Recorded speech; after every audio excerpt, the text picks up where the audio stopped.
Assalamualaikum warahmatullahi wabarakatuh. Alhamdulillah. Nahmaduhu subhanahu wa ta'ala hamda muftaqirin ila fadlih wa karamih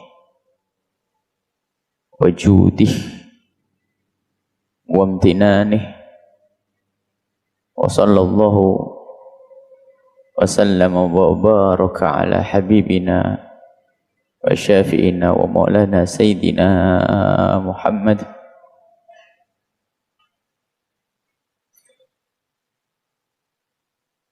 imami ahli al-iftiqari wal inkisari wat tawadu'i wal ittirari wa ala alihi al-athhari wa ashabil akhyari wa ala kulli man la ya'tazzu bil aghyari amma ba'du.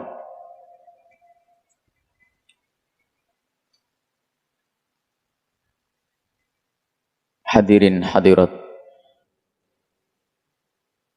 para pendengar dan juga para pemirsa, alhamdulillah kita bisa melanjutkan pengajian kita, belajar bersama untuk menuju keridhaan Allah Subhanahu wa ta'ala, dan semoga ini perjalanan yang tidak akan terputus sampai kita bertemu dengan Allah di dalam ridhonya.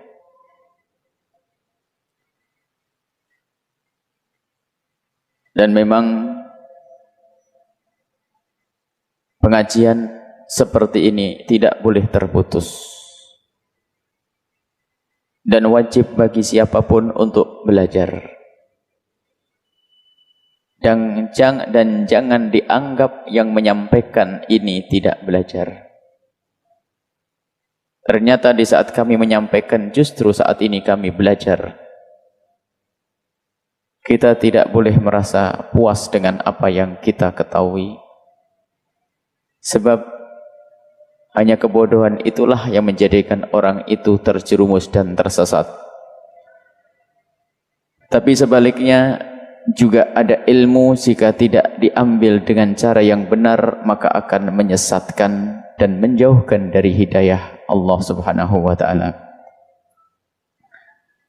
Seperti biasa kita akan membaca kitab Hikamnya Ibn Athaillah yang didahului dengan muqaddimah, dan muqaddimah kita adalah membaca hadis An-Nabi sallallahu alaihi wasallam. Kita membaca kitab Mukhtasar Sahih Bukhari yang diringkas oleh Ibn Abi Jamrah, dan kita sudah sampai kepada hadis yang ke-72. Hadis yang ke-72. Kita sudah sampai kepada hadis yang diriwayatkan an Aisyah. An Aisyah. An Aisyah radhiyallahu anha, diriwayatkan dari Sayyidah Aisyah radhiyallahu anha, qalat, beliau berkata, beliau bercerita, qala Rasulullah sallallahu alaihi wasallam, Rasulullah sallallahu alaihi wasallam bersabda, idza anfaqatil mar'atu, jika jika menafkahkan atau membelanjakan, al-mar'atu seorang wanita, maksudnya seorang istri, min ta'ami baitiha, dari makanan yang ada di rumahnya, seorang wanita yang memberikan makanan yang ada di rumahnya, ghairu mufsidatin, tanpa merusak, kana laha ajruha, maka bagi sang istri tersebut, bagi wanita tersebut, adalah ajruha, pahalanya, bima anfaqat, dengan pahalanya, bima yakni sebab apa yang telah ia berikan, wali zaujiha, dan bagi suaminya, ajruhu juga mendapatkan pahala tadi, bima kasabah, karena apa yang ia upayakan, usahakan untuk mengumpulkan uang, mengumpulkan rezeki. Walil khazini, dan bagi seorang penjaga harta, biasanya ini ada penjaga di sebuah pemerintahan atau negara, raja atau orang-orang kaya. Mithlu dzalika, seperti itu juga. Seorang penjaga atau yang diamanati, bukan harus penjaga sebuah gudang, orang yang diamanati untuk membagi-bagikan harta, untuk menyampaikan sedekah, lalu ia membagi-bagikan, maka ia akan mendapatkan pahala juga. La yang qusu, tidak kurang, ba'duhum, tidak mengurangi, ba'duhum, sebagian dari mereka, ajra ba'din, ajra ba'din, pahala sebagian yang lainnya, syai'an, sesuatu pun. Seorang wanita yang memberikan sesuatu yang ada di dalam rumahnya tanpa berlebih-lebihan, dengan cara yang wajar dan benar, maka ia akan mendapatkan pahala dari sedekah atau apa yang telah diberikan tersebut. Dan bagi sang suami, sang pemilik sesuatu yang ada di dalam rumah, dia juga mendapatkan yang demikian, mendapatkan pahala tersebut. Dan juga seorang yang diamanati untuk menyampaikan rizki, untuk menyampaikan sedekah kepada fakir miskin atau yang lainnya, kemudian dia menyampaikan dengan benar, maka orang yang menyampaikan tadi mendapatkan pahala seperti sedekah itu sendiri, tanpa dikurangi sedikit pun dari pahalanya. Ini adalah yang disampaikan oleh Rasulullah sallallahu alaihi wasallam, dan para ulama yang menjelaskan hadis ini mengambil faedah banyak di sini.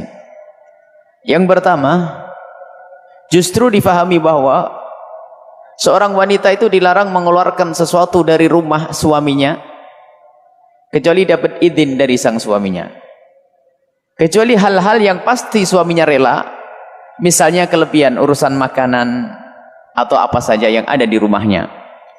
Jadi seorang wanita yang diamanati oleh seorang suami untuk menjaga kekayaannya yang ada di rumah, dia tidak boleh mengeluarkan kecuali tanpa izin dari sang suami. Tetapi urusan misalnya ada orang fakir lewat kelaparan ngasih makan satu piring misalnya, dan di rumah makannya ini banyak, maka di sini dikasih kait, ada syaratnya, ghairu mufsidatin, tanpa berlebihan, tanpa menjadikan suaminya marah. Jangan sampai ada seorang istri dermawannya berlebihan tapi suaminya bangkrut. Ini menjadikan murka sang suami. Jadi suami ada lagi, Masya Allah, walidnya kelewat. Suaminya tuh kalau sampai bingung mau ngajak makan teman-temannya itu di rumahnya nggak berani, karena istrinya pelit dengan duitnya sang suami. Ini musibah, ini punya istri begitu tuh. Nah, paling enak kompak, tapi ada aturannya. Bukan berarti seorang istri boleh mengeluarkan uang sebebas-bebasnya. Istri boros juga nggak benar, bikin kacau. Istri pelit juga ganggu. Sedekah sampai nggak bisa. Bangun masjid, bilang sama suaminya, kan sudah banyaknya sedekah Pak, kita kan masih punya anak, kita mau sekolah, kita harus, wah ini istri yang perusak ini, mengajari pelit nih. Nggak ada di sini insya Allah. Yang menyaksikan ini juga nggak ada, yang dengar di radio nggak ada. Kalau ada, tobat. Yang kedua adalah orang yang diamanati untuk membagi rezeki. Orang yang diamanati untuk membagi rezeki ini mendapatkan pahala seperti orang yang memberi. Kalau ada orang mengamanati kepada kita untuk membagi-bagikan rezeki, kita yang membagi-bagikan dengan benar itu mendapatkan pahala. Ini isyarat bahwa ada orang bagi-bagi pun gak jujur nih, bermasalah. Kalau tidak nunda-nunda ya nyunat atau ngurangi, ini Masya Allah amanat. Padahal dia menyampaikan itu saja, menyampaikan bukan duitnya nih, duitnya atasannya, ada duitnya orang lain, tolong sampaikan ini ke fakir miskin, langsung sampaikan, menyampaikan amanat tersebut, maka orang ini akan mendapatkan pahala sama seperti orang yang sedekah. Dan semua orang yang mendapatkan tugas di dalam menjaga atau menyampaikan hartanya orang lain, maka di sini ia akan mendapatkan pahala karena pahala amanatnya tersebut. Dan ini yang mahal. Jadi yang pertama contohnya adalah seorang istri, karena di sini memang ada seorang istri yang tadi kami sebutkan, kalau tidak berlebihan borosnya, juga istri yang pelit. Tapi di sini juga harus ada catatannya bahwa kalimat ghairu mufsidatin ini disyarai oleh para ulama tanpa berlebih-lebihan. Kemudian untuk sesuatu yang bermanfaat, bukan sesuatu yang haram. Yang ketiga, ridho sang suami bisa diketahui dari kebiasaannya. Ridho dari sang suami dilihat dari kebiasaannya. Kalau berlebih-lebihan sudah tidak diperkenankan. Atau kepada sesuatu yang diharamkan oleh Allah juga enggak benar. Atau menjadikan suami tidak rela, maka ini juga tidak dibenarkan. Jika ada seorang wanita yang benar-benar jujur kayak begini, akan memberikan kepada orang lain ya sesuai dengan kebiasaan yang tidak menjadikan suaminya murka dan marah, maka seorang wanita tersebut adalah sama mendapatkan pahala seperti suami yang bekerja. Dan sang suami yang mempunyai harta tersebut pun mendapatkan pahala utuh, sama-sama tidak saling mengurangi.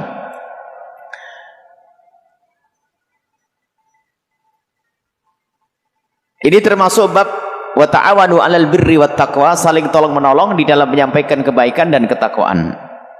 Dan memang ada sebagian orang mau bersedekah tidak bisa memberikan langsung dengan tangannya, kecuali riwayat dari Nabi Muhammad SAW. Nabi Muhammad kalau memberikan sesuatu itu langsung, tidak pernah Nabi Muhammad menyuruh orang lain untuk memberikan kepada yang lainnya. Kemudian ada hadis seperti ini. Bagaimana ini? Karena Nabi Muhammad ingin memuaskan orang, karena sesuatu yang dari tangannya Rasulullah ini adalah lebih daripada dari tangan yang lainnya. Ini mah beda. Dan Nabi Muhammad terjaga dari yang namanya riya. Tapi kalau kadang kita butuh melalui tangan orang lain untuk bisa membantu agar selamat hati kita dari riya. Kadang-kadang kalau saya sendiri mungkin saya bisa terbawa kepada riya, begitu mungkin ada orang. Kalau saya ngasih mungkin saya riya, maka saya harus titipkan orang lain, bisa.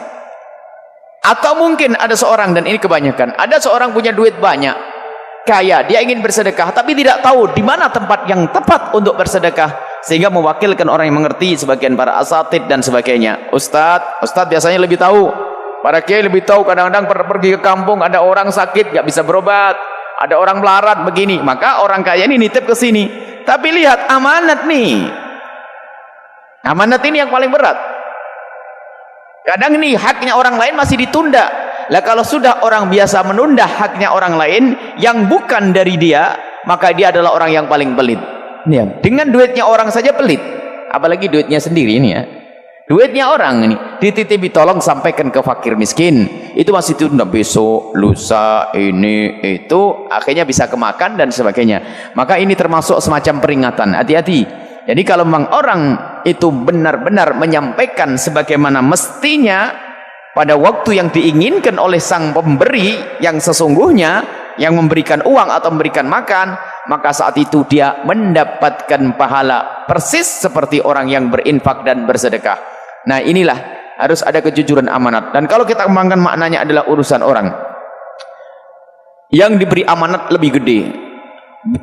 Gambarnya memang bukan memberikan makanan, tapi misalnya amanat masjid, amanat pesantren, amanat yayasan. Ini adalah tempatnya orang menitipkan uang agar disampaikan kepada anak, agar digunakan untuk menuntut ilmu.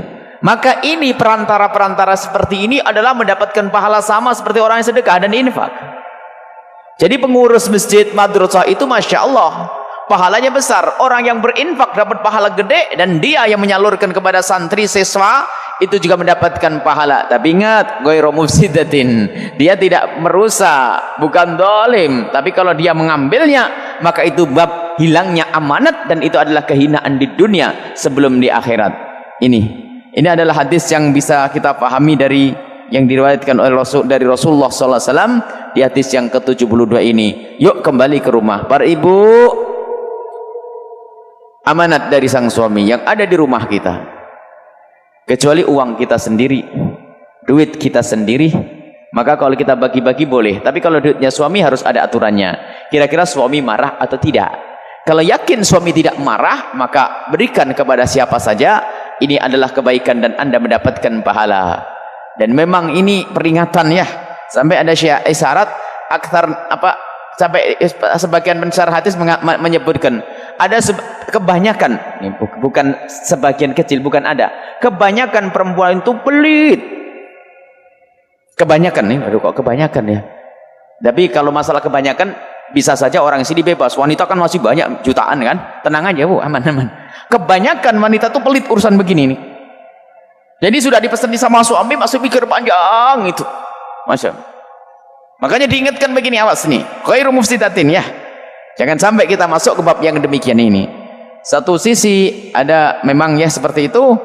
Seorang yang dikasih amanat-amanat itu ngentengin sehingga dia terjerumus di dalam melarang haknya orang lain, sehingga orang itu tidak mendapatkan sesuatu yang semestinya didapat, maka dia juga termasuk dosa zakat. Menyampaikan zakat yang benar ya. Kadang-kadang kita dengan ijtihadnya bukan ahli ijtihad, termasuk membagi zakat hawan seenaknya. Zakat dibagi bukan dengan ilmu, tapi dibagi dengan hawa nafsu. Ini jangan dianggap mendapatkan pahala, tambah dapat siksa dari Allah. Tapi orang yang ngurusi zakat kalau menyalurkan dengan benar, dia seperti orang yang bayar zakat pahalanya. Masya Allah. Ini saja hadis yang ke-72. Semoga Allah subhanahu wa ta'ala memberikan kepada kita lapangan dada di dalam kita berinfak, dan semoga kita bisa menjadi orang-orang yang bisa amanat terhadap apa yang telah diamanatkan kepada kita, sehingga bisa menyampaikan kepada yang berhak sesuatu yang harus disampaikan tanpa tertunda dan tanpa terkurangi, dan semoga kita benar-benar dimuliakan oleh Allah di dunia dan di akhirat.